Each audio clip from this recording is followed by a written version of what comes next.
Driver है driver. वाह वाह।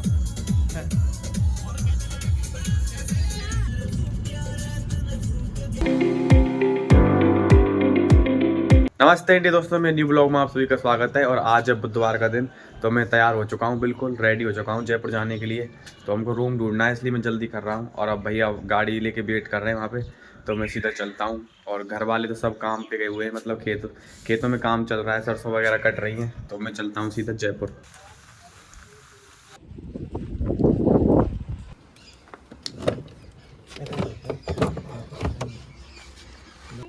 पीछे बैठ, पीछे क्या आगे बैठेगी? आगे बैठेगी तो चल बैठ। ओहो, गर्मी लग रही है, एसी चला लो। क्या क्या क्या क्यों क्यों?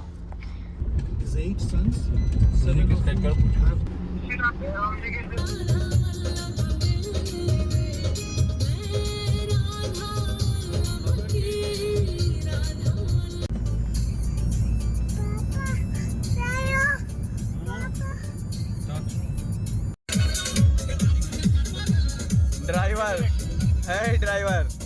वाह वाह।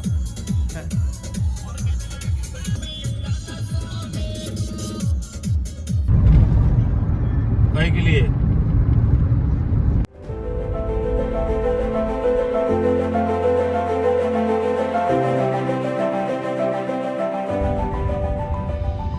बाय।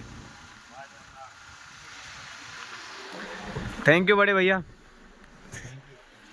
थैंक यू नहीं, वेलकम बोलते हैं। तो दोस्तों अब रूम पे आ चुका था, और रूम पे आते ही मैं तो सो गया था, थोड़ी सी नींद आ गई थी, परेशान हो गया था गाड़ी में। तो अब थोड़ी देर बाहर चलते हैं, शाम हो रखी है, 6:30 बज रहे हैं। तो दोस्तों मैं छत पे आ चुका हूँ और बाहर तो कहीं गया नहीं। तो मैं बता दूं कि या तो हम 1-2 दिन और रुकेंगे, 2 साल से इसी रूम मकान में रह रहे हैं, तो लास्ट या तो 1-2 दिन रुकेंगे, मतलब रूम ढूंढेंगे, तब तक तो रुकना ही पड़ेगा। और या फिर ये पूरा महीना ही यहीं निकालेंगे। तो 1-2 दिन हुआ तो मैं इसको ऑब्जर्व कर लूँ थोड़ा कि यहाँ कितने सालों से रह रहे हैं। मतलब 2 सालों से रह रहे हैं हम, पूरा यहीं पूरी कोचिंग की है, कोचिंग यहीं से निकल गई। तो मैं आ गया था ऊपर छत पे कि कहीं बाहर घूमने का तो मन ही नहीं कर रहा था। और मनीष भैया भी आ रहे हैं, उनसे भी बात करेंगे। तो ये जो हमारे ऊपर का फ्लोर है ना, उस पे जो रहते थे वो भी चले गए खाली करके। तो वो बोल रहे थे वो तो इधर की साइड जा रहे हैं, तो मतलब मानसरोवर की साइड में, तो उन्होंने भी खाली कर दिया। और अब हम आज ही खाली कर दें, आज तो खाली करने कोई चांस ही नहीं है, या तो कल या परसों खाली करेंगे। तो देखते हैं हमको भी मिलता है नहीं मिलता। और इस फ्लैट से तो बहुत याद जुड़ी हुई हैं, मतलब बहुत, पूरी कोचिंग यहीं निकल गई। मैं तो कहीं गया ही नहीं था, अमन ने ले रखा था यह फ्लैट, अमन ने ही ले रखा था। फिर मैं यहीं पे शिफ्ट हो गया, तो ऐसे चला था खूब बढ़िया। तो अब कोई दिक्कत नहीं है। तो अब मेरी कोचिंग कुछ दिनों की बच रही है, मैं सोच रहा हूँ कोचिंग भी यहीं से हो जाए, मतलब ज़्यादा तो नहीं बच रही, एक महीने की बचती होगी लास्ट, तो यहीं से हो जाए। लेकिन फिर भी देखते हैं, अगर कहीं दूर भी मिलता है रूम तो मैं आ जाया करूँगा, अप डाउन कर लिया करूँगा, कोई दिक्कत नहीं है। तो इसी बारे में सोच रहा हूँ। और देखो, वैसे तो कचरे के पास रहते हैं, निकल जाना चाहिए। एक चीज़, जैसे कोई बाहर रहता है तो उनको पता रहता है, अब जैसे हमने रूम ले रखा है तो इसको छोड़ के अब एडजस्ट हो रहे हैं और कहीं, तुमको ऐसा लग रहा है कि यार दूसरा रूम सही होगा नहीं होगा।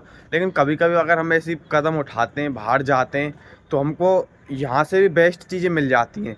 लेकिन हम मतलब बदलाव की ओर बढ़ने से डरते हैं थोड़ा, उस हिसाब से। और इंडिया के लोग बदलाव कम चाहते हैं, स्थिरता ज़्यादा पसंद करते हैं। यही स्थिरता की बात तो है सरकारी नौकरी भी, कि सरकारी नौकरी हो गई तो एक बार स्थिर हो जाती है। तो बदलाव में है कि बदल गया तो प्राइवेट जॉब का कोई वो तवज्जो नहीं देता, ऐसी बात चलती है। तो सरकारी नौकरी को इसलिए तो तवज्जो देते हैं इंडिया के लोग, क्योंकि उनका माइंड सेट ऐसा ही है कि बदलाव नहीं होना चाहिए ज़िंदगी में, बस स्थिर कंटिन्यूसली, थोड़ा बढ़े या मत बढ़े, लेकिन जिस लेवल पे पहुंच गए ना उस लेवल पे स्थिर जरूर हो जाएं। तो ये बात रहती है। और रही बात पढ़ने वाला, ऐसे बोलते हैं कि पढ़ने वाला तो कहीं पढ़ ले, देखो सही बात बोलते हैं, पढ़ने वाला कहीं पढ़ ले, मैं भी मानता हूँ इसको, है ना। लेकिन ये बात है कि थोड़ा घर रहते ना, तो घर में बहुत चीज़ें मैटर करती हैं, डिस्ट्रैक्शंस बहुत ज़्यादा होते हैं, ठीक है। यहाँ पे भी कम डिस्ट्रैक्शंस नहीं है, खुद अपने आप का होना ही एक डिस्ट्रैक्शन है मेरे लिए तो। क्योंकि बहुत बार मैं खुद ही इतनी चीज़ों पर गौर नहीं करता, तो घर भी बहुत डिस्ट्रैक्शंस होते हैं। लेकिन यह है कि बाहर आ जाते तो हम पे थोड़ा माइंडली प्रेशर रहता है कि हाँ वहाँ पे थोड़े फ्री हो जाते हैं। नहीं, मैंने तो पापा जी से बोला था कि मैं यहीं रह लूँ घर पे ही। मैं बात करके ही आया था, घर से आया था तब कि घर ही रह लूँ, मेरी कोचिंग भी कंप्लीट हो गई तो घर रह लेता हूँ और लाइब्रेरी चले जाया करूँगा। हमारे पास में लाइब्रेरी है, कस्बा है एक वहाँ पे, लेकिन उन्होंने मना कर दिया। नहीं कोई नहीं, तू आराम से वहीं रह, वैसी कोई दिक्कत नहीं है, पैसे वैसे की खूब बढ़िया, वहीं रह जहाँ तेरे को रहना है। तो मैं तो खूब बोला था, मम्मी वगैरह तो बोल रही थी कि हाँ घर रह ले, तो खाने पीने की वजह से बोलती हैं वो तो, और ऐसे तो कोई दिक्कत नहीं है। तो अब यहीं देख रहे हैं हम, कहीं मिलता है रूम, नहीं मिलता नहीं तो मैं भाग जाऊंगा यहाँ से और वहीं रहूंगा गरम। मैं सोच रहा हूँ कि स्थिरता स्थापित हो ही जाए, क्यों टाइम लगे, यहाँ बाहर आए यहाँ से ही स्थापित हो जाए। तो ऐसा चल रहा है कुछ। और आज का ब्लॉग मैं यहीं पे एंड करता हूँ। अगर आपको ब्लॉग पसंद आया हुआ तो अपने दोस्तों को शेयर कीजिए, मेरे चैनल को सब्सक्राइब कीजिए। बहुत बहुत धन्यवाद।